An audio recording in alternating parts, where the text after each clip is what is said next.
Yes, indeedy, guys. We are back at it once again, my friend. Watts Media, Watts Podcast, Watts Worldwide. We are taking over. Yes, indeed. Follow us. Hit that like button. Hit that subscribe. Hit the link. We want all the smoke. Definitely. We want all the smoke. Not a little, not a lot, but all the smoke. Yes, indeed. So hit that like. Hit that subscribe. Hit that notification bell. Log in. Have fun with us. You know? All right. Welcome back. Hey. Yes, indeed. March Madness time. You know? A lot of teams got put out that you thought was going to be the ones.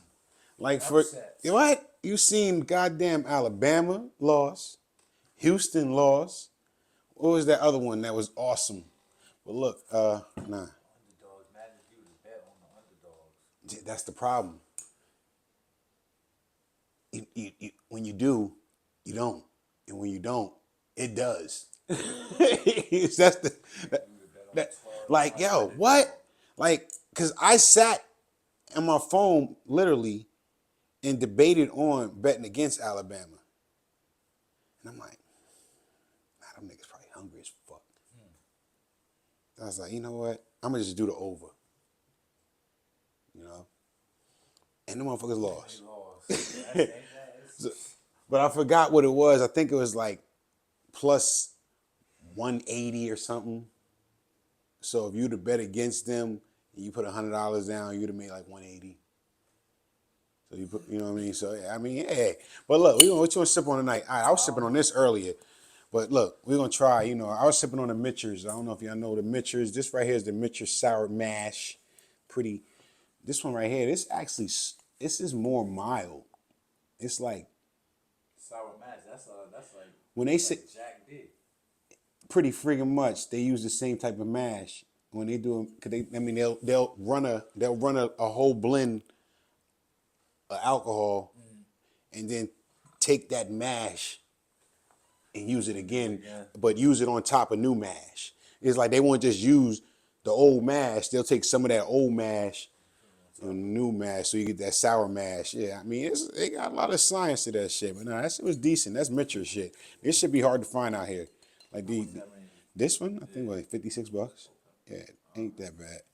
Like I don't go nuts on if it's like a $99, $200, $100. I'm like Bourbon. yeah, but but I ain't gonna front. If I see something and I know I'm not gonna see that shit again, You gonna grab it up? pretty. But not on no crazy shit though. You know what I mean? But like if I seen like a bottle, like if I was going into one of these South Plainville spots over here, and I seen a Willet antique, and they wanted like 150, I'll cop it because that shit is nowhere around here. Find it. You know, it's like you. But now the problem is you cop it, and you only got one. And it's like you looking at it like, nah, I ain't gonna open that bitch. But it's like, then why'd you buy it? You know? But that's why we were just talking like with me and her. I had cop one of these, and then she had cop one. So I'm like at first she was like, oh man, you got one already. But I was like, nah, it's all right. Now I can drink the one I got. So we're gonna try this out. This right here is the Willet Bourbon. We sitting at 47% alcohol volume, 94 proof. They got the Willet purple label bottle, but it don't look like this. Look more like a wine bottle. With the purple label close small. What? They want like $700 for that shit. But I don't know why. But hey, I mean, hey. So this right here, mine got my glasses, man. But yeah, there we go. Yeah, you. This right here is Willet Bourbon Kentucky whiskey alcohol 47% volume 94 proof. 94 proof, but with that read. Small batch bourbon made in Kentucky, batch number 22C09. Bottled by Willet Distillery, Bardstown, Kentucky. Oh, this is like The government warning and shit. Oh, What's that whole, yeah. Oh, okay, handmade by master craftsmen using time-honored methods in the art of distilling, handed down from one generation to the next, made from pure limestone spring water, carefully selected grains and proprietary strains of yeast. Nice. Wow. Aged in new white oak cask until fully mature, bottled by hand at the peak of perfection in taste, quality, and aroma. Please enjoy in moderation in the same way it was made, slow and unhurried. Damn, we gotta bust this. Yeah, that shit, they sold the fuck out of that. Damn, you know this shit sound. Yeah. But So we're gonna crack the Willet. You know, we're gonna see what this Willet do tonight. You know, hey man, it's just me and Stonebone. You know, Chef Paul Michael. You know, we just sitting back. Just got done watching that March Madness. Watching the damn Kansas go against Florida Atlantic, and look, guess what? Number 9 knocked out of number 3. So he popped it. That wasn't too sound of a cop. Oh, there we go. Yeah.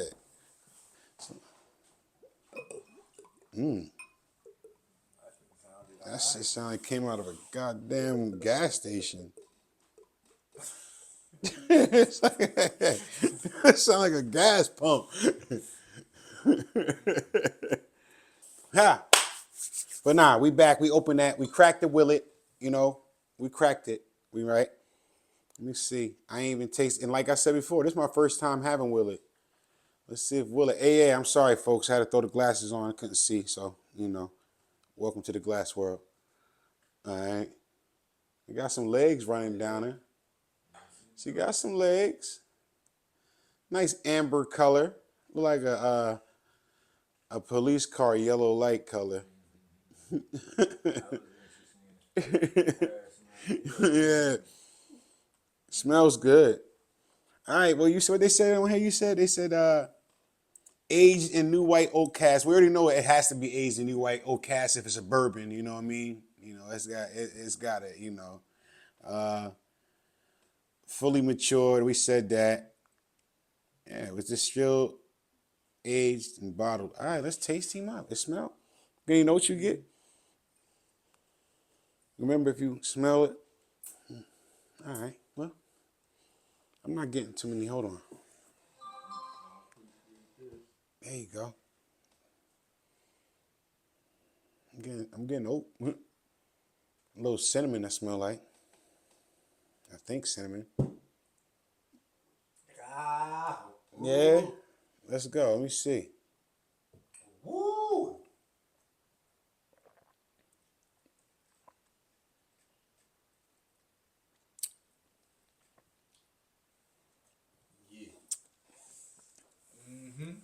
Yeah. It's spicy. It's spicy to you? Yeah. It's spicy.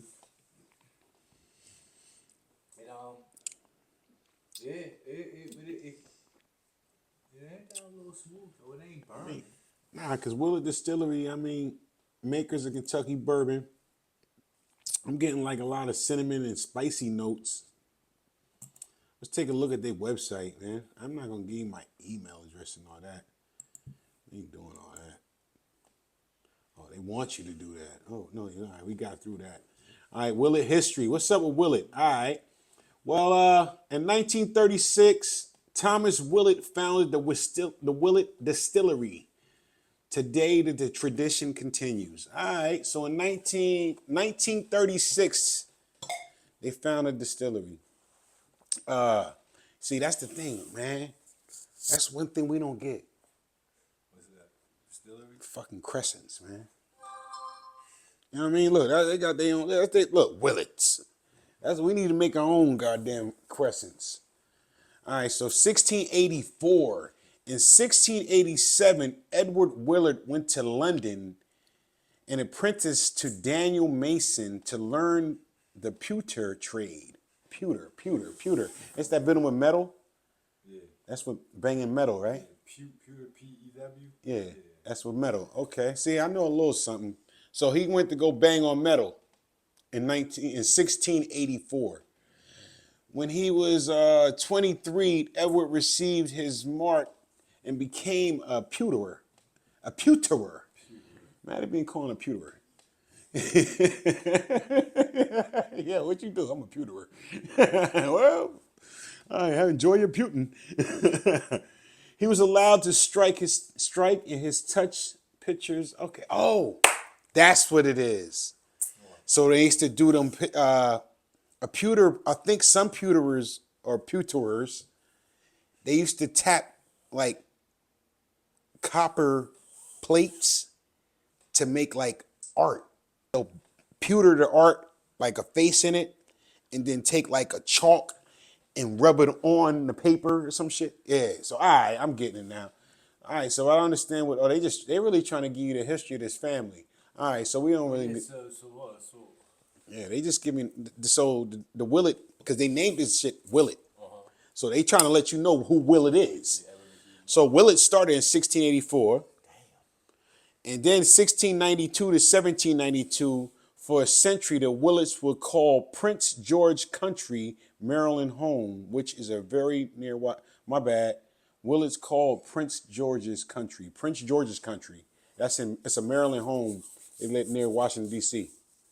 All right, so this the Willets. So that's when I guess when it got to America and things like that. so they hadn't started messing around with the. They ain't start with no. Yeah, they was making pewter. They was pewtering. And so in 1792, William Willett Jr.'s grandson Edward Willett moved to Nelson County, Kentucky. All right, so you can see he was about to start to form. Yeah, so he built in Nelson County, Kentucky. That same year, the state. But look, did you get what I just heard? What I just said? What's the year I just said? We're gonna bring this up. 1792. All right, 1792, right? Can you please, my darling camera woman, my wife, hand me the 1792? Everything on this podcast has a spin-off into something because you see what happened, right? They just discussed on here. They said, listen, 1792, right? I said 1792, my wife, my darling. 1792, it says it right on the bottle. Somebody stole my 1792? Yeah, I was about to say. So, boom, 1792. 1792, 1792. 1792, right there. All right, but the question is, why did I just talk about 1792? Well, we're going to talk what Willet just said on this right here. It said William Willett Jr.'s grandson, Edward Willett, moved to the Nelson County, Kentucky. This is the same year Kentucky became a what? A state. So that's why this was actually named this 1792, because they were just trying to give acknowledgement to Kentucky becoming a state in 1792. And it's crazy how Willett's grandson moved to Kentucky in 1792 when it became a state. And longer on, he becomes making... So in 1841, John David Willet is born on December 26, 1841 in Nelson County, Kentucky, and he was the third owner and the master distiller at Moore, Willet and Frank Distillery. So they opened a distillery in 1884, and they just started working in there. What? Now that's 1841. I mean 1841, 1841. And John Davis also a master distiller for 4 other distilleries in Kentucky. So he was working at other distilleries. Okay. In 1883, Lambert Willett, who became Limbert's, was born September 23, Boston, Kentucky. Because you know they got said Boston, Kentucky. You got the Boston distilleries out there too. Damn. Lambert was in Kentucky bourbon business for ages in 13. Yo, I mean, so from 1684. That's the thing. You be making the noise, but it's not even pouring. That's the illest part. Look. That's the air getting in there. So, all right. So in 1940, Willet Distillery introduced the Old Bardstown, Kentucky straight bourbon. So Willet Distillery owned Bardstown, Kentucky? I mean, owned owns Bardstown? Hold on a minute. Or they just saying it's the county they in? Because you know it's a bourbon company called Bardstown. Yeah, thanks for introduce old boss at Kentucky straight bourbon. Yeah, nah, it is. It just said. So they so then Thomas Willett developed Johnny Drum bourbon. Okay, these are all the bourbons he did. So all right, so he did Bardstown. So Willett make Bardstown. All right. Now Johnny Drum. And then Willett Distillery filled the 100,000th barrel in 1960. So they filled a 100,000 barrel in 1960. It's 2023 right now. So you tell me, how many barrels you think they filled? Dang. I mean, that's If they did 100,000 in 1960, how many barrels they got right now? well into the millions. Got to be millions of barrels. Well, so millions of barrels, and you say, think about it. I think you get 750 milliliters out of a barrel. Yeah, that's exactly what you get. 750 milliliters. So you get 250 out of a barrel. So they can fill up 250 of these bottles out of a barrel. You sell that for $56 a bottle. So you got 100,000 barrels. Whoa! Ah, man.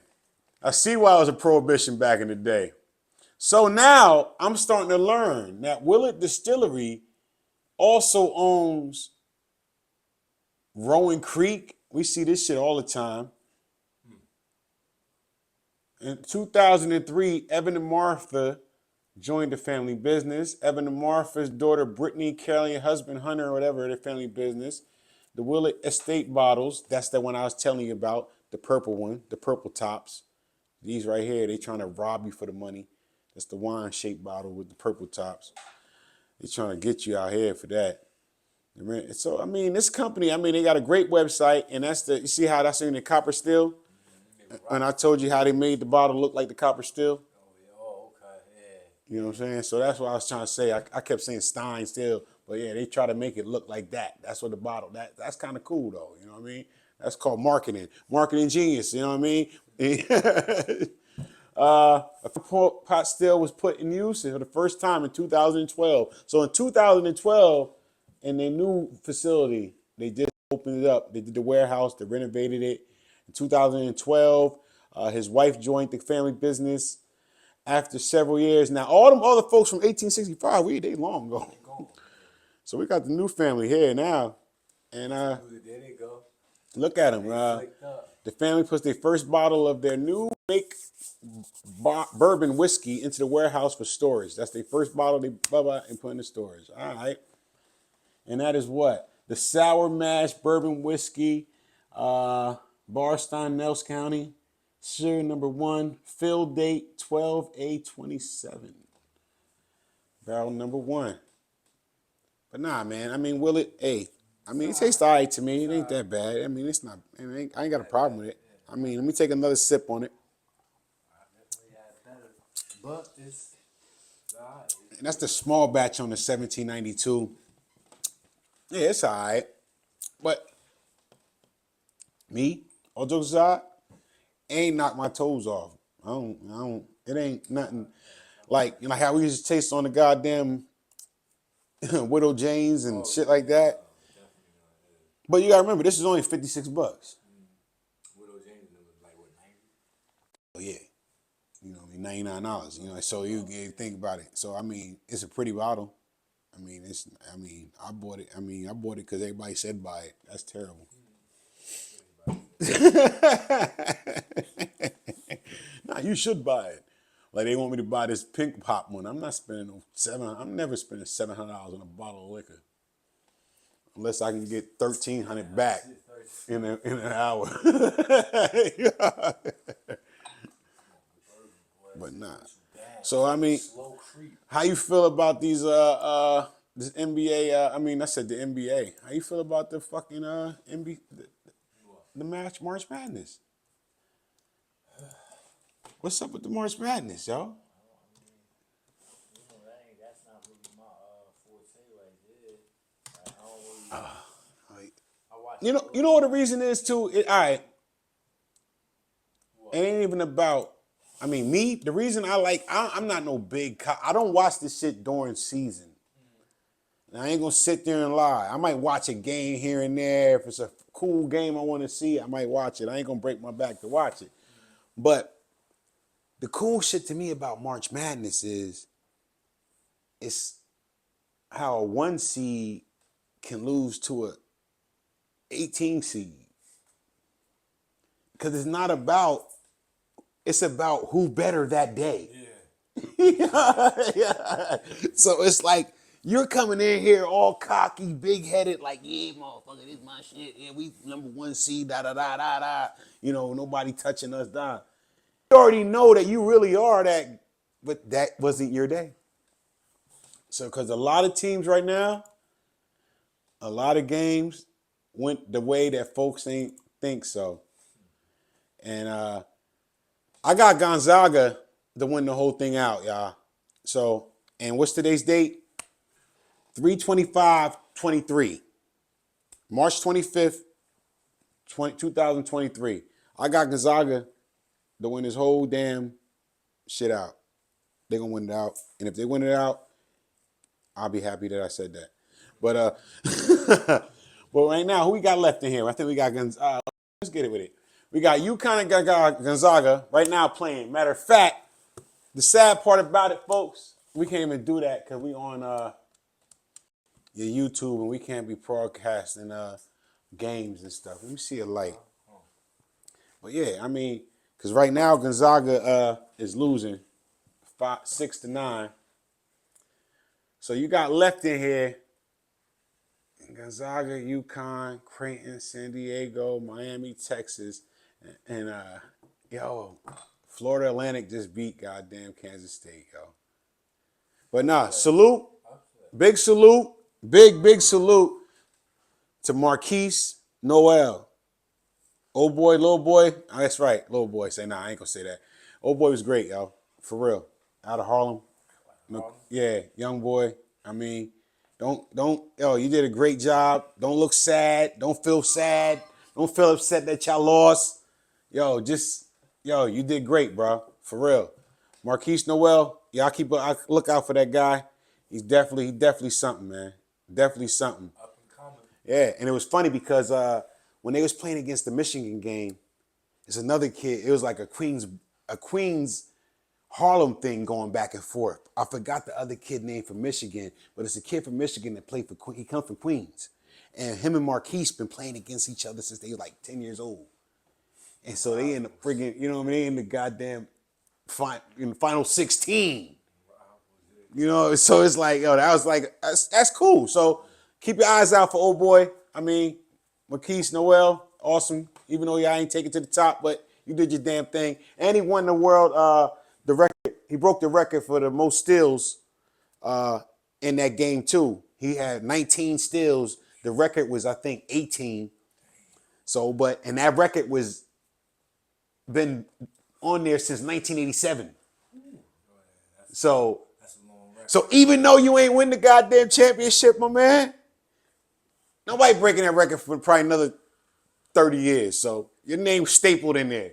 You know what I mean? So yeah, exactly. So that's why you can't look at everything as a loss.